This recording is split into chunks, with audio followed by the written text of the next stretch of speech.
Hello, welcome to Let's Play Serbia Part 4.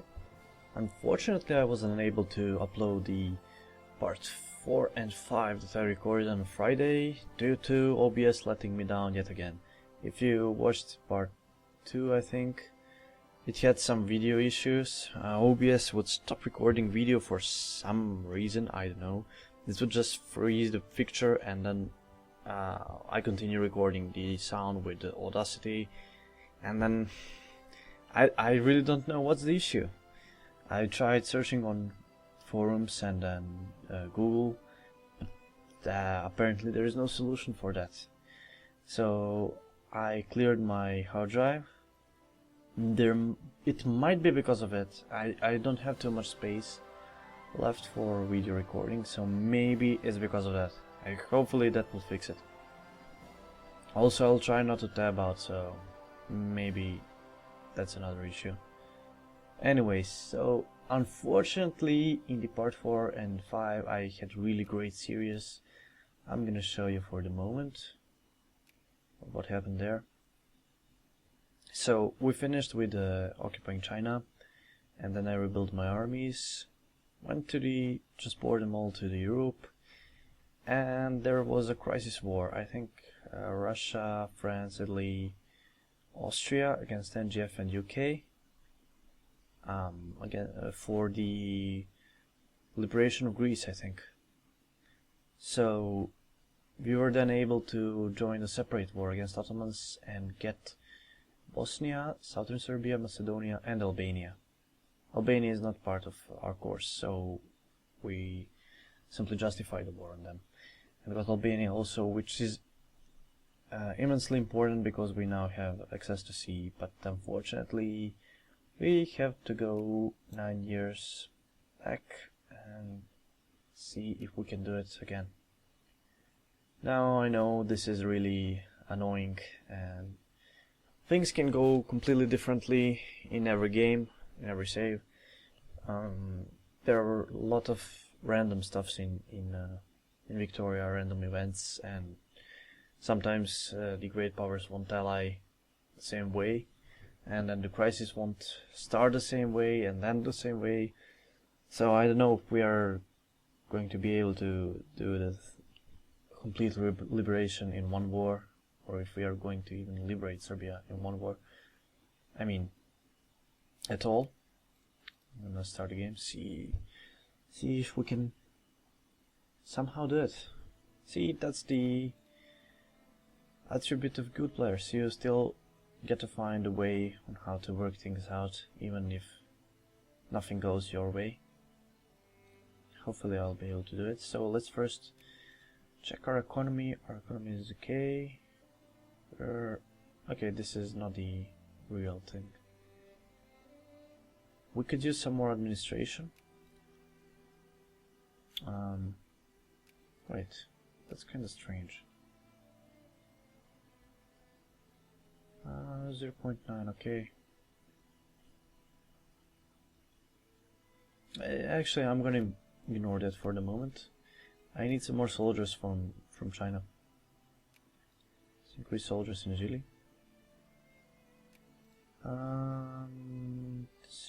Decisions, nothing there. I want to wait until our militancy is high enough so I can get school system or healthcare. Okay. So we have 5 brigades here. Most of them are undermanned brigades. I'm going to get rid of the worst one. And then we can transport them soon to Europe. Also get some navy. We can get up to 8 ships. Or should I actually go over it? Exceed our supply limit. Oh, never mind. If we go 8, let's go with 8. That seems kind of enough. Okay, go there, go there. Also, I need to make some armies. Let me check. Okay, we have 3 undermanned brigades here, so that doesn't count, and then 1 here. We actually have can field 22 brigades, so 22 brigades, if I split them in 3 armies. That's 7 brigades per army. Let's go with 3 dragoons. Fit 7, so I should go, I think. If we go 3-3, I don't think that will be enough infantry. We go 4-2. So 2 artillery per army. And no, wait, actually this is the wrong way of building army. Okay, 1, 2. That's 6 artillery regiments. 1, 2, 3, 4, 5, 6. Okay, fine there. And then the rest is infantry. 21 exactly. Okay, that's fine. Also, one more infantry regiment in Africa, and I think that's pretty much it. Get armies to merge here, and that should be okay. Let's unpause. Oh, we're in Russian sphere. Let's try to ally them. Okay, so now let's see if we can get military access. We will accept. Okay, great. Now, why getting military access is much better than increasing relations if you can do that, because increasing relations only gives you 15 relations, while military access gives you, I think, 20. And then military access costs only 1 diplomacy point. Which obviously is better. I'm going to wait until we make our ships. I'm just gonna get rid of this one. No, wait. So get... which one is the lowest populated? Okay, that one.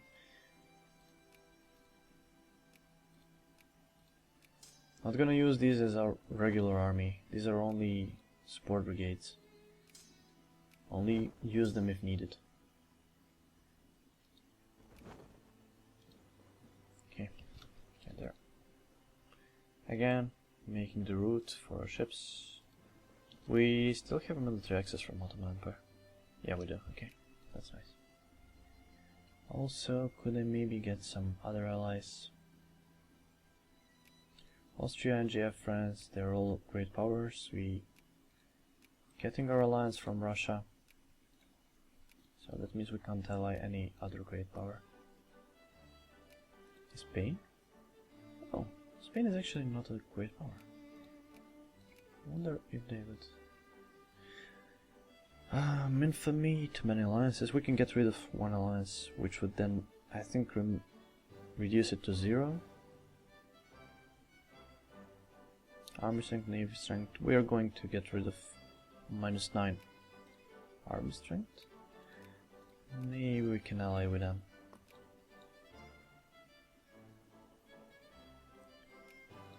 Bavaria allied with Austria. Wait. Russia. Persia is not in their sphere. That's unfortunate, because if Persia was in their sphere, then we could probably ally them. Unfortunately, they aren't. Italy, Mongolia, Krakow. No, I can't. Krakow is useless. Who are they friendly with? Sweden? Hey, we can maybe get an alliance with Sweden. Did they actually increase relations with us? I think I saw that. Let's increase relations with Sweden. Sweden can be a useful ally. They usually have a good army tech. Well, they have crap army tech at the moment. Oh god. Come on, Sweden. Denmark is actually not the worst ally you can get. Anyway. Am I making an naval base here? I am. Okay, that's nice. I actually get a rally point here. Okay. There we go.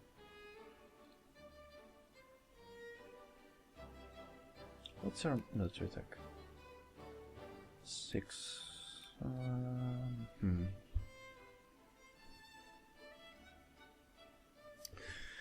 Now what should I do considering that tech? You can go with next idealism, biologism, nationalism, imperialism, or go for army techs.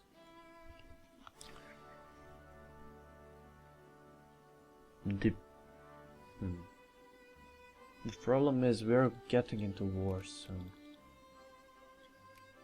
Kinda need an army tech, then again, our literacy is still really low, although it's increasing.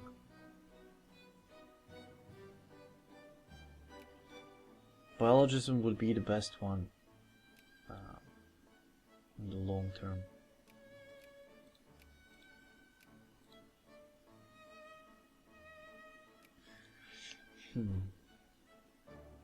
Nationalism, imperialism would make an instant impact.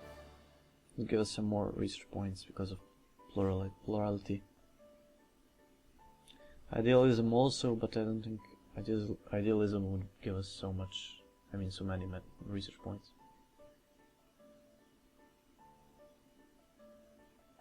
The problem is biologism would take us... Oh...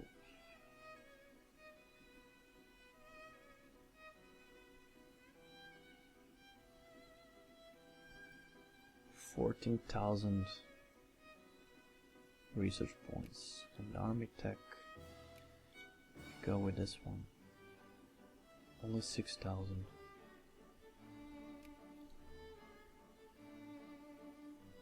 I think we should go with muzzle-loaded rifles.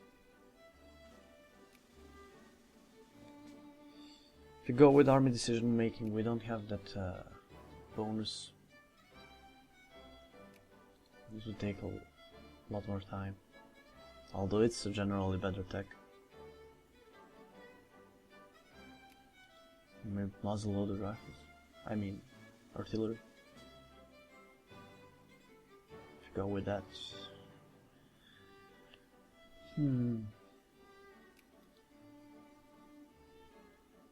Most of the damage is done by infantry in battles.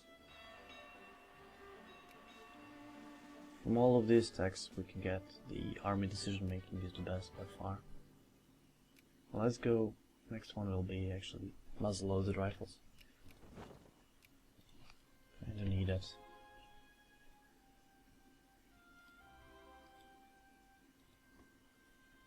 Now, Serbia has only been free or independent for 20 years. That's from the starting point of the game. It was liberated in a second Serbian uprising in 1817. But the thing is, about Ottomans now, I kinda didn't talk enough about Ottomans, I feel. When they came to Balkans, or actually expanded in Europe and in Byzantine Empire, the way they ruled was that they had really strong army, but most of their army were, well, no, let's not go like that. Actually, the reason why I'm talking about Ottomans is that I actually, a month ago, I think I watched the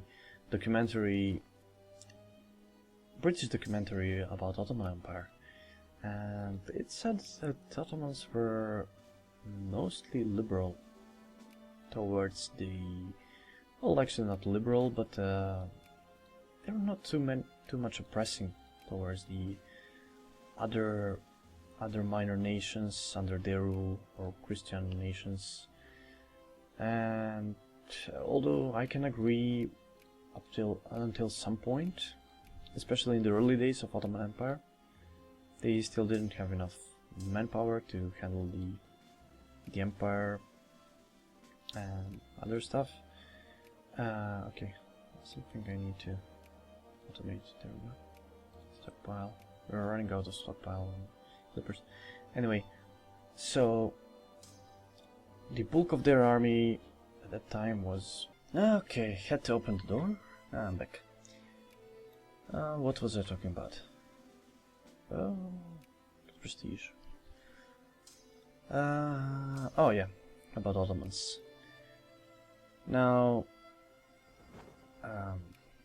At the beginning, of course, their rule wasn't too oppressive, but later on, the way their economy worked actually was that Muslims were paying no taxes or would pay a very small amount, close to nothing, compared to what Christians paid, and that were really extremely high taxes. Like basically, if you're a Christian, at those times you couldn't make any money. Everything you gained that would go to the Ottomans and the administration. Now, of course, at the first time it wasn't like that, but later on, essentially, it's because elite army of the Ottoman Empire were Janitschars. And now the important thing about Janitschars is that they usually weren't Turks, as in the beginning Turkish population wasn't that huge. So what Turks did was that they would take young male Christians at the age of from 5 to 10, and then they would educate them, train them as soldiers, and use them in their army. Now, that custom is, well, custom event, or call it whatever, doesn't really matter, is called Devshirma in Turkish, or Danak Krvi in Serbian, although I don't know if for other Slavic states or Greece. Basically it means day in blood, or bloody day. Because usually it caused the Balkans to be depopulated,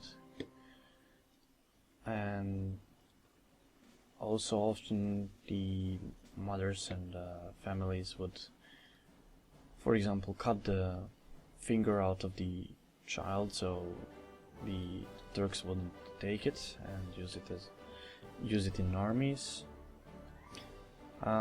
because most of the kids that were taken wouldn't ever remember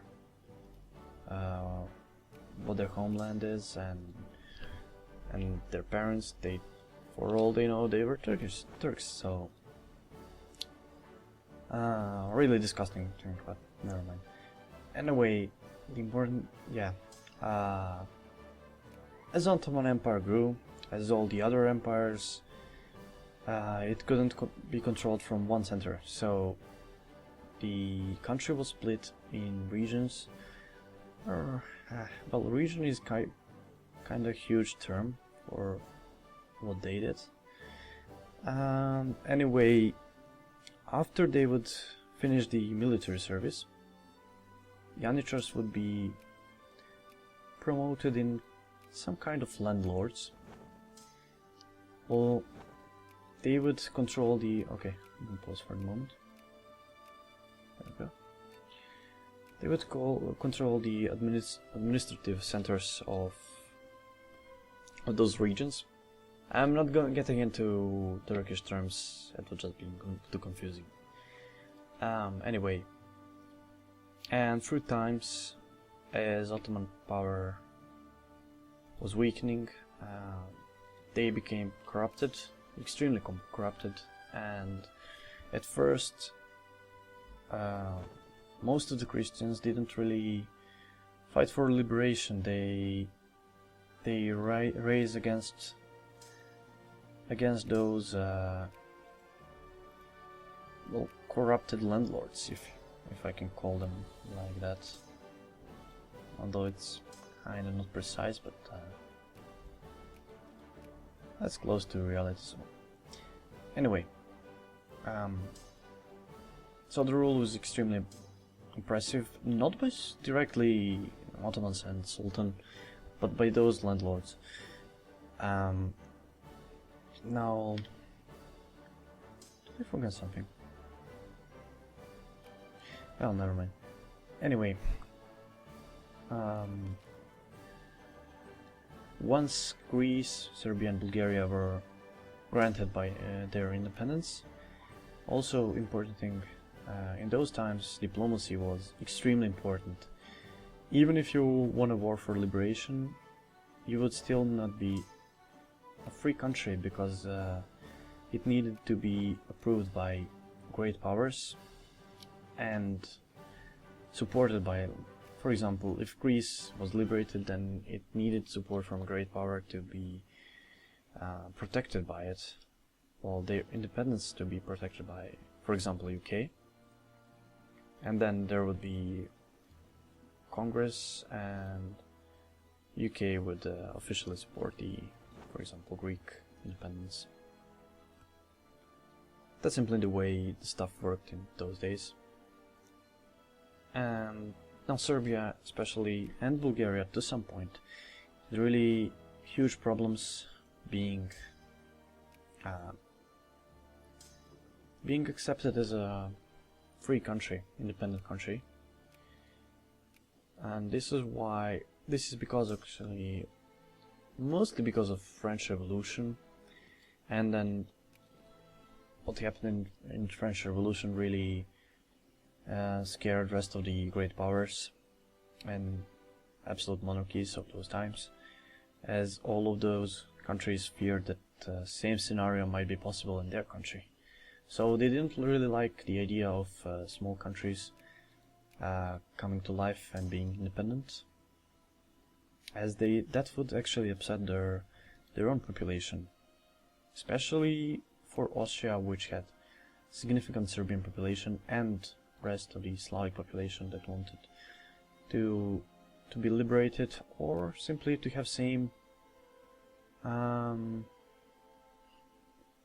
permissions as the German or Austrian population at this time, and which can actually be seen as once the Austro-Hungary was formed, Austrians or Germans had the same rights as Hungarians, but the rest of the minor nations didn't have the same commodities, I guess.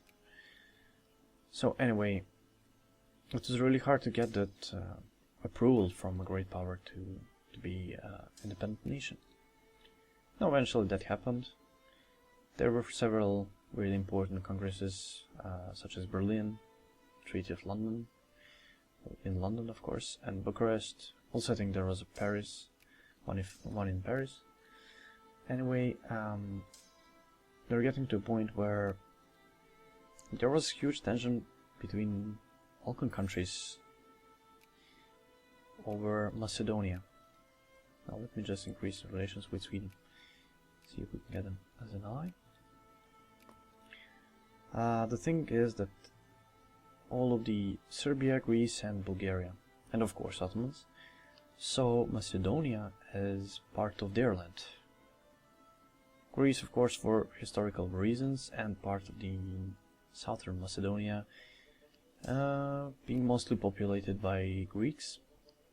Then Serbia for historical course, and Bulgaria for historical course, and mostly Macedonia was actually mostly populated with Bulgarians.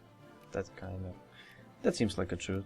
Although, if you check the histories of all of those three countries and their propaganda in those times, they will show that most of the population was, for example, in Greece, Greek, and Serbia, Serbian, and in Bulgaria, showing that 99% of the population was Bulgarian, which isn't the reality, was a bit lower. Anyway, the problem was that liberation war needed to be started. However, due to that issue of Macedonia being split up, and how would the Serbia and Bulgaria split the Macedonia, the Liberation War wasn't started earlier. Now, actually, when I say Liberation War, I mean Balkan Wars. At some point, Bulgaria wanted to actually create a Greater Bulgaria, or something like Yugoslavia, but that included only Bulgaria, Serbia and Bosnia, being the South Slav state, and also control the complete control of well, basically Mediterranean, because they would control the Black Sea with Russia, Aegean Sea, and rest. So that really didn't go into favor of Russia, and also largely didn't go into favor of Serbia. So Serbia king actually declared war on Bulgaria, which was a terrible move, and he lost the war pretty badly. And then great powers intervened to make a peace there, and the peace was settled without any change of the borders. Actually, at those times, Serbia had also these two provinces, Niš and Leskovac. You can see that in New Nations mod, it's done better there. Anyway, okay, I need 9 brigades here.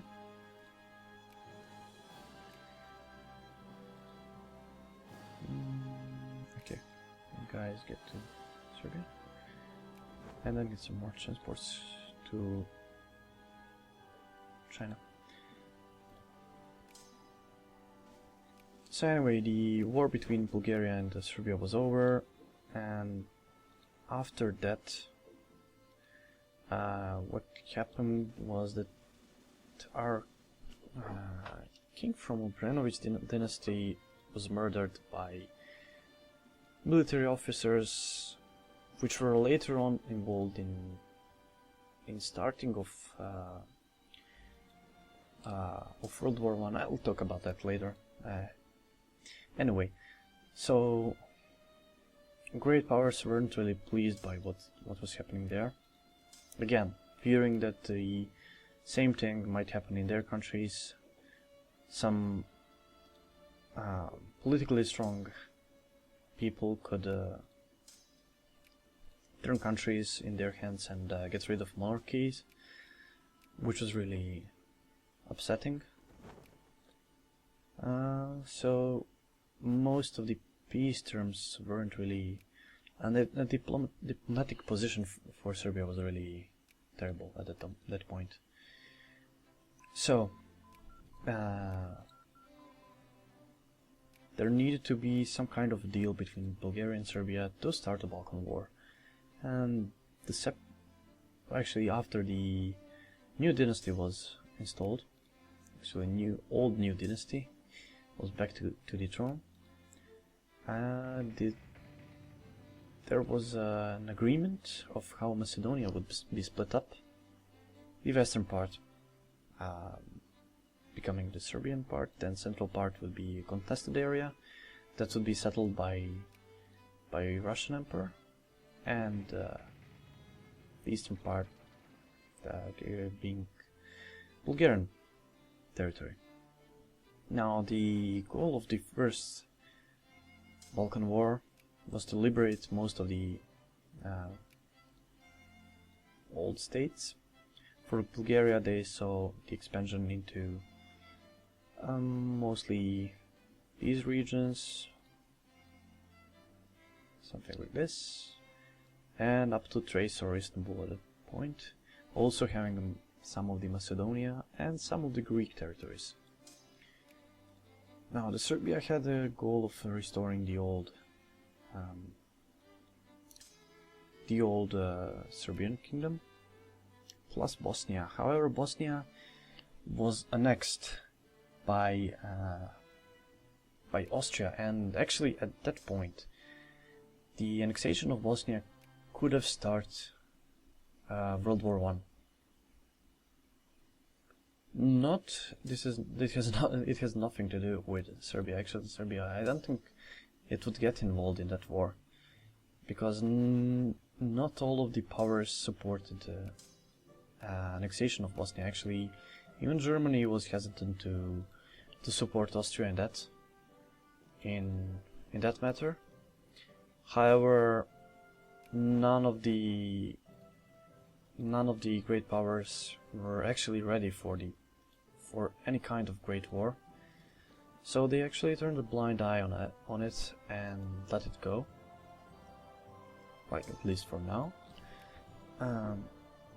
So Austria annexed Bosnia completely, and now the Serbian position was actually desperate, because the country's treasury were depleted because of the war against Bulgaria, and it was really in a terrible state because it had basically a trading embargo by Austria. All of their trade had to go through Austrian Empire, and it was gaining no money. However, with the discovery of actually Bor having coal, not the Kragujevac, although Kragujevac also has some coal. That region, not Kragujevac, really, has some coal today. There was an economical boom, and also with the railroad being built from throughout the most of Serbia there. That meant that Serbia wasn't economically dependent on Austria anymore. And actually the new trade routes we were trading with Egypt, Italy, Germany, and Greece to some point, and also France, Switzerland also. So there was an urge to get access to sea. Now Montenegro was also independent, so through their land it was impossible. The only way of getting to the access to the sea was to get the northern part of Albania and to get a naval base there, which we are actually going to try to do in this series, but for completely different reasons. Well, actually not for different reasons, but we need to access to sea so we can transport our armies through Sinai region and then through Serbia to China, and the other way around. Now, of course, that idea was stopped by Austria later on in peace deal.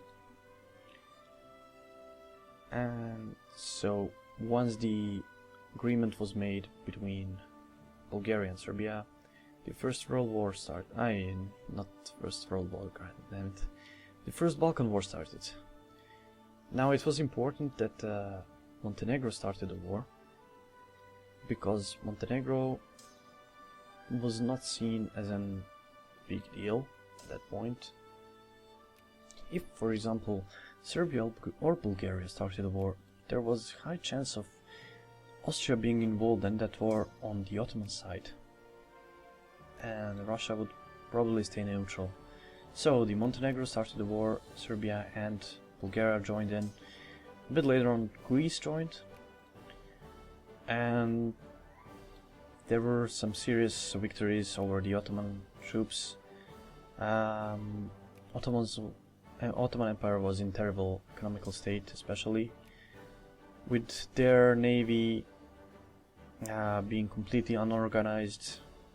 Greece actually managed to blockade their transportation from the Asia Minor to Europe, and then Serbian and Bulgarian armies managed to win decisive battles in Macedonia and Bulgaria, and occupy most of the land that they wanted. However, again, due to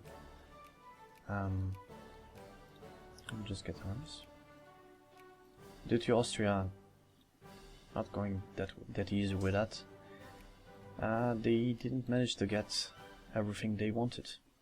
Also, something I forgot to mention, Russia had a big role there, because they actually none of the great powers officially supported the Balkan Wars and Liberation Wars.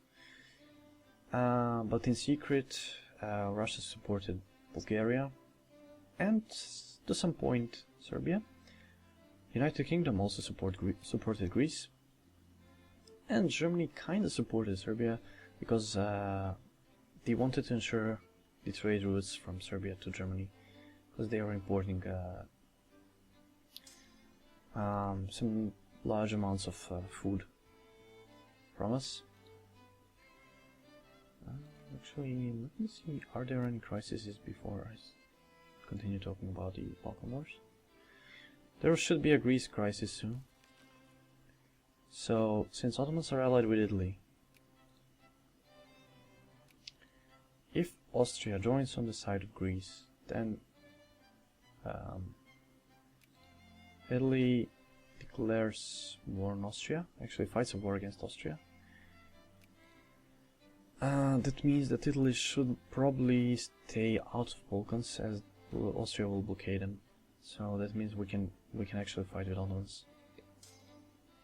Kind of a late game plan. Anyway. So about the Balkan Wars. Once the peace was settled, basically none of the sides were happy with it, because Serbia didn't get northern Albania. Also Greece wanted southern parts of Albania. Albania became an independent country. The only country that actually got everything they wanted was Montenegro. And the Bulgarian part was largely reduced. Now, yeah, the important thing about Russia. When Peter the Great came to power, his first goal was to make a huge navy and a very strong navy, as he realized that he was also fighting war against Sweden at that time. He would need some navy to control Sweden, control Japan, which was growing power, and also, well, there we go, crisis. Okay, let's slow down there. We need to keep a close eye on that. MGF supported Belgium. UK wants to support Russia, which is quite interesting. France also wants to support Russia. Austria is kinda... actually, everyone wants to support Russia at this point. Well, let's check relations.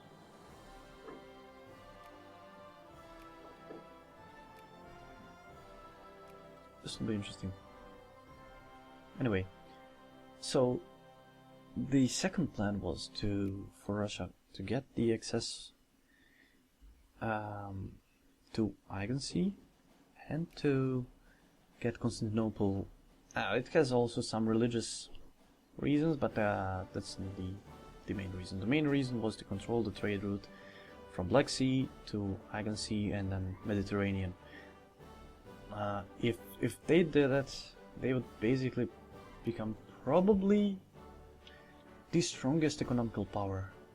Although they were in terrible shape at that point, but if they managed to get Constantinople, at that point they'll become a really serious power, as well as the navy they were building.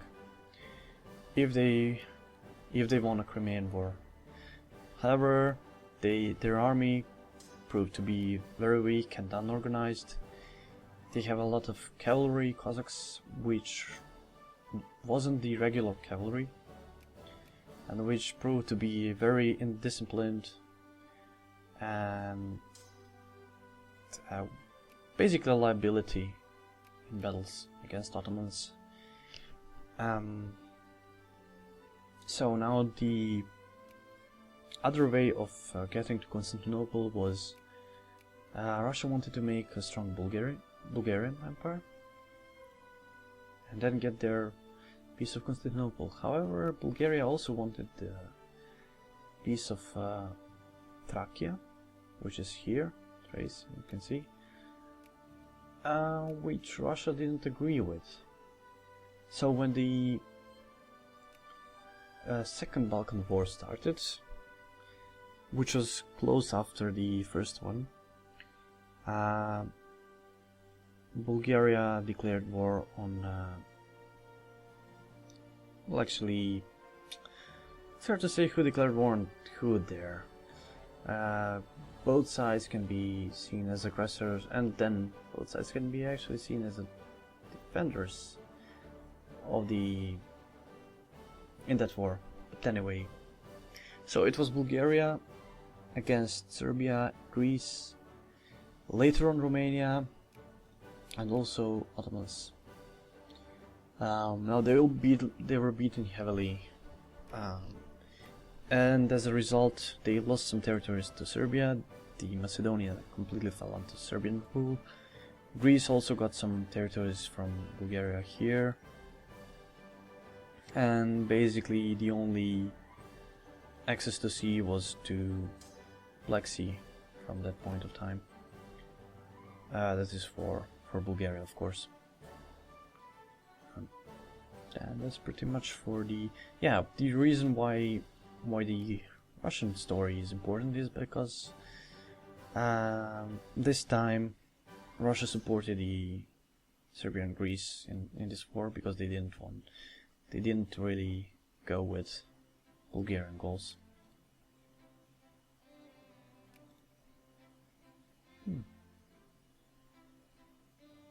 Also, that was again one of the points where the World War could have started but didn't. There are a lot more crises. It could have started at any point in those times. From the annexation of Bosnia, the great powers were preparing for war.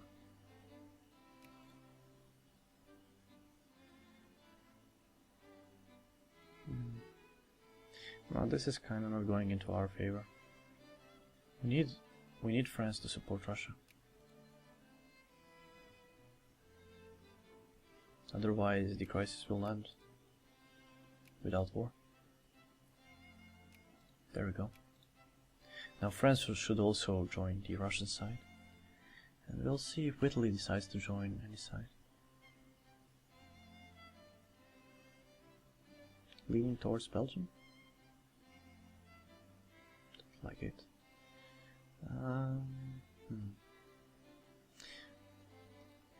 I wonder.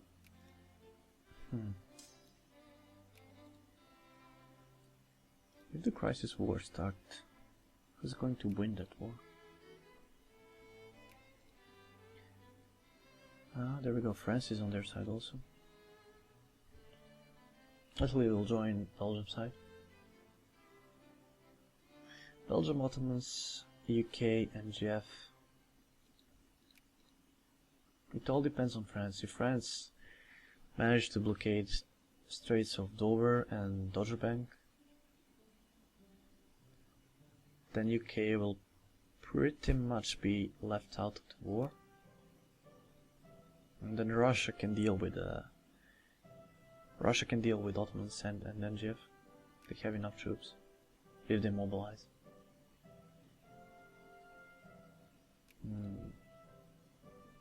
I'm not sure if Austria can deal with Italy. Italy will also pour some troops into France.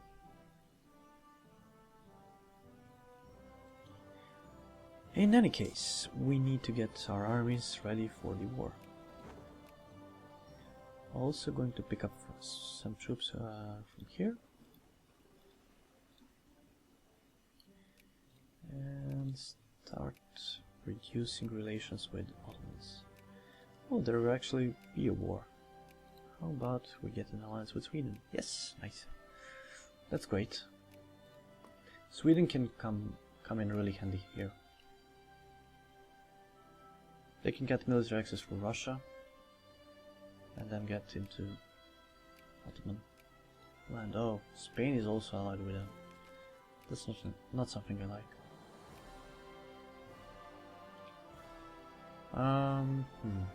I don't know if I want Italy to stay out of this war. Without them being in this war, I think Russia can win the war easily. as Austria will manage to get some troops and some pressure on NGF while others fight him. There we go. The war started. I think I should start justifying the war on Ottomans soon.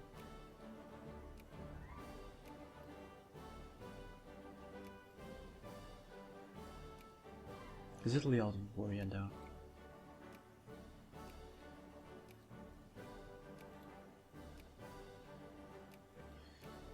With alliance, they wouldn't accept our... Oh, they're actually a great power. Yeah, okay. Didn't see that one. I wonder if we can get an alliance with Denmark. Peace relations. Or maybe Netherlands. Oh, actually Netherlands. Whoa! Oh, Belgium. Well, that's interesting. Oh, Netherlands would accept it, actually.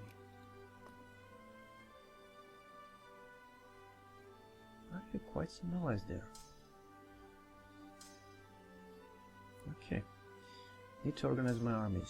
So 5 artillery, 6 artillery, 7. Not the ideal number. And then 2, 5, well, 12. Okay, that's 4. 4 per army. Go there. Go there. And then see what is our best general. Justify war, acquire state. Let's go.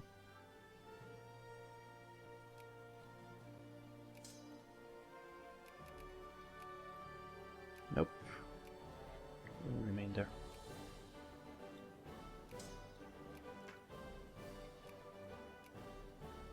Do I have artillery here? Yeah, I do. Okay, and I have it there. I hope I don't have to mobilize against them. That would really suck.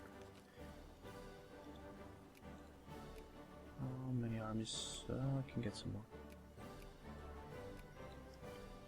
From Asia.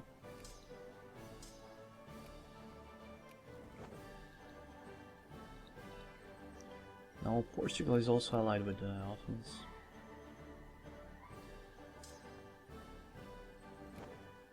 So I'm gonna get some armies to Africa.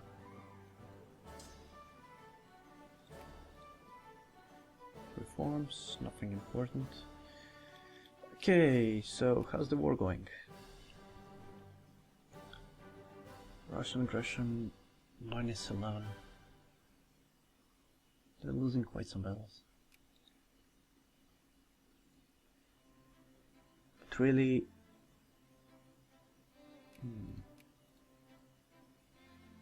NGF shouldn't be able to hold on here. If I give them military access, they will make some problems with attrition. No, I'm going to decline that one. The reason is that if I give them military access, they will first... The AI is incredibly stupid when moving armies. I'll get shit tons of attrition there. And second thing is that they would start occupying these lands, which I need for war score. The only problem is that Italy is not in that war.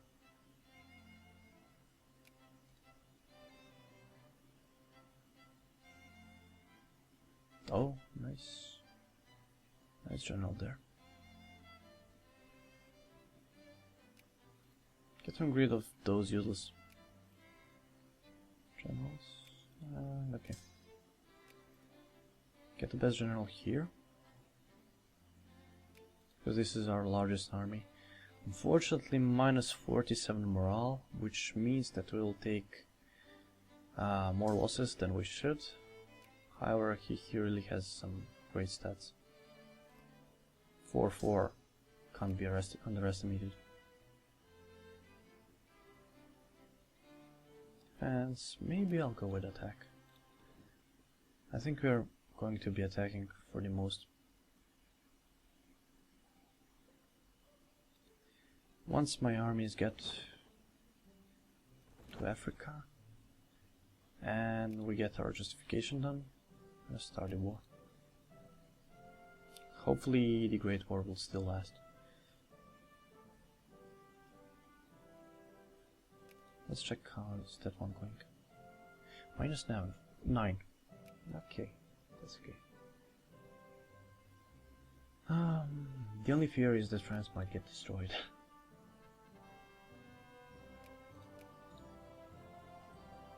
Treasury, yeah, I don't care about it. Got a lot of money there. Administration, back to 50%.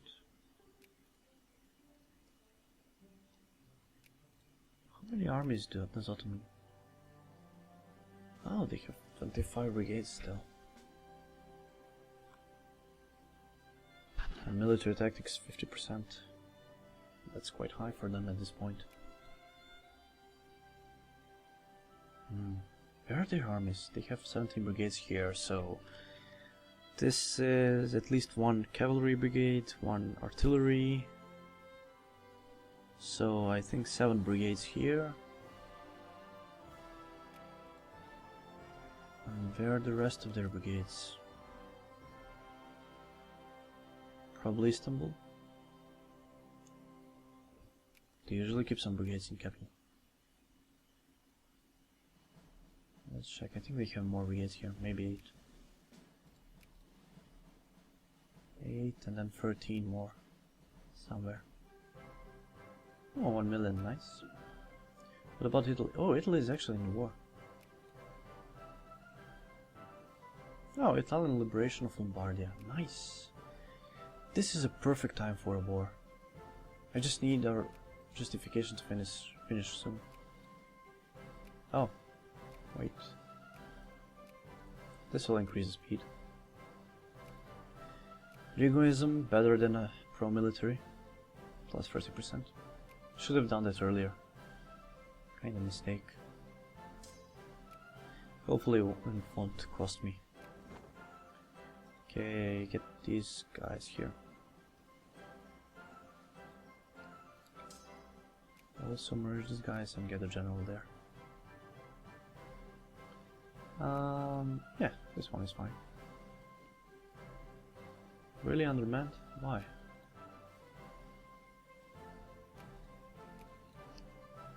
Hopefully I won't have to mobilize here.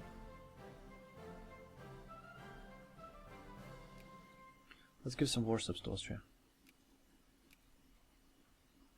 Although I hate them, I need to help them at the moment. Also war subs to Russia. And France. We have a lot of money. That's not a problem.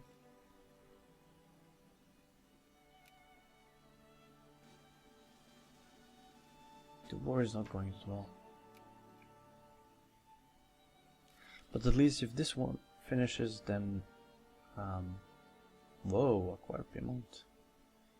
Then at least the Italian Liberation War will continue. That is nice.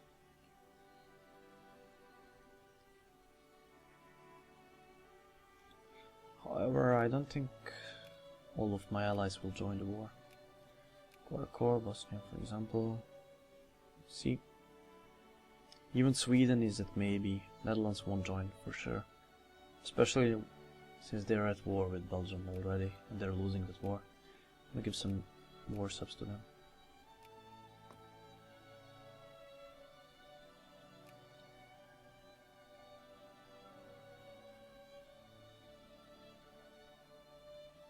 How's Russia doing? Russia's doing okay there. Nothing special.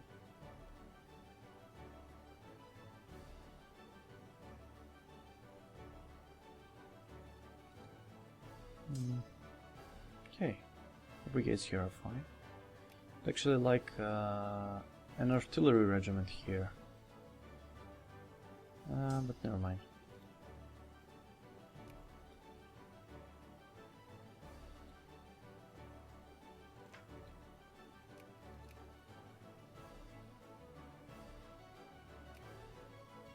can kick Portugal quickly out of the war. That's really great.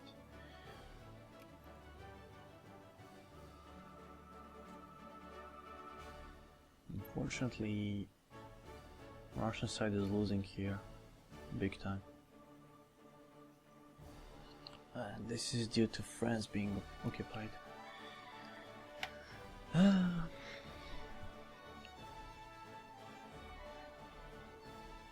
Come on, Russia, just mobilize. They don't even have the half of their mobilization pool at this point. Quite unfortunate. Let's check the Ottomans. Okay, they are down to 16 brigades. So, they have 16 brigades, I think Wallachia and Moldova. Yeah, 6 plus 5. Plus mobilization size of 2 or 3. They have around 20 combined brigades. Do I go with idealism? Yeah, let's go with it. Okay, so 20 Ottomans are probably going to make few brigades more. So that's 40 brigades. And then Italy, let's not count them in, since they're fighting their own war.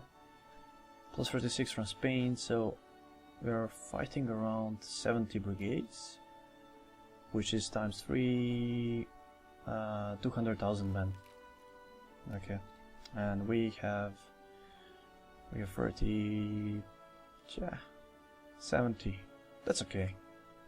That's 1 to 3 ratio, which is completely okay. I can fight with that. What's our military tech? 7. Ottomans, I think they have 6. Yeah, they have 7. That's actually quite high for them. Wallachia, they have 5. And Moldova, 5. Okay, we're fine, I think. Okay, gonna make a short cut here, and then continue in the next part with Liberation War.